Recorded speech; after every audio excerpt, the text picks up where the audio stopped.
শওকতের হাতে একটা পলিথিন, যার ভিতরে ৩টা ডিম। এক হালি ডিম কিনবার মতো টাকা ছিল না, তাই ৩টা ডিমই নিয়েছে।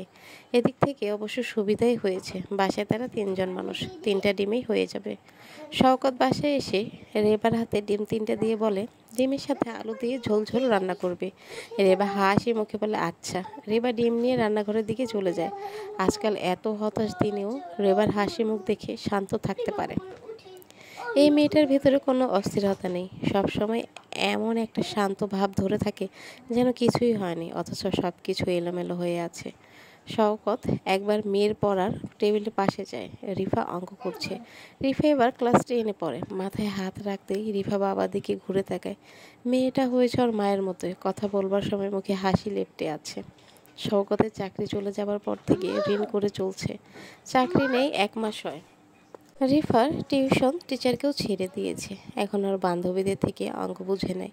তারপরও কখনো বাবার সাথে আফসোস করে না এসব নিয়ে। হাত মুখ ধুয়ে শওকত টেবিলে খেতে বসে। রেবা দুপুরের রান্না করা ডাল আর কুমড়ো নিয়ে আসে। শওকত মেয়েকে খেতে ডাকে। রিফা বলে, বাবা আমি এখন খাবো না, একসাথে সেহরিতে খাবো, এখন খেতে ইচ্ছে করছে না। রিফা খেতে আসে না, শওকত আর রেবাই খেতে বসে। রেবা জিজ্ঞেস করে, চাকরির কিছু হয়েছে? শওকত বলে, এখন পর্যন্ত তেমন কিছুই সম্ভাবনা দেখছি না, জানি না আর কতদিন এভাবে চলবে। শওকতের কথা শুনে রেবা চুপচাপ ভাতের প্লেটের দিকে মনোযোগ দেয়। একটা দীর্ঘশ্বাস বেরিয়ে আসে। রেবার থেকে দীর্ঘশ্বাস সুর শুনে শওকতেরও মন খারাপ হয়ে যায়। রিফা সেই ক্লাস 7 থেকে রোজা রাখে। মেয়েটাকে নিষেধ করলেও শোনে না। আজকে প্রথম সেহরি, অথচ ঘরে রমজানের জন্য কোনো বাজার করতে পারিনি, কেবল 3টে ডিম নিয়ে হাজির হয়েছি।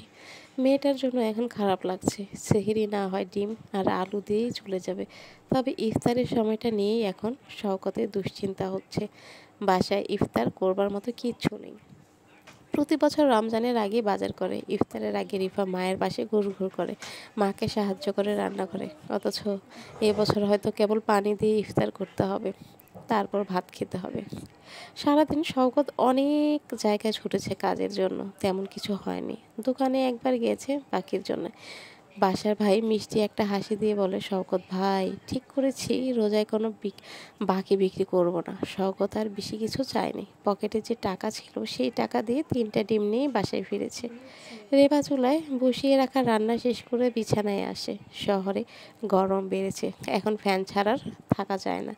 ঘামে ভেজা শরীরে নিয়ে খাটের উপর বসে। রেবাকে আজকে অনেক চুপচাপ লাগছে, দরকার ছাড়া কোনো কথাই বলে না। হয়তো আজকেও রেবার মন খারাপ।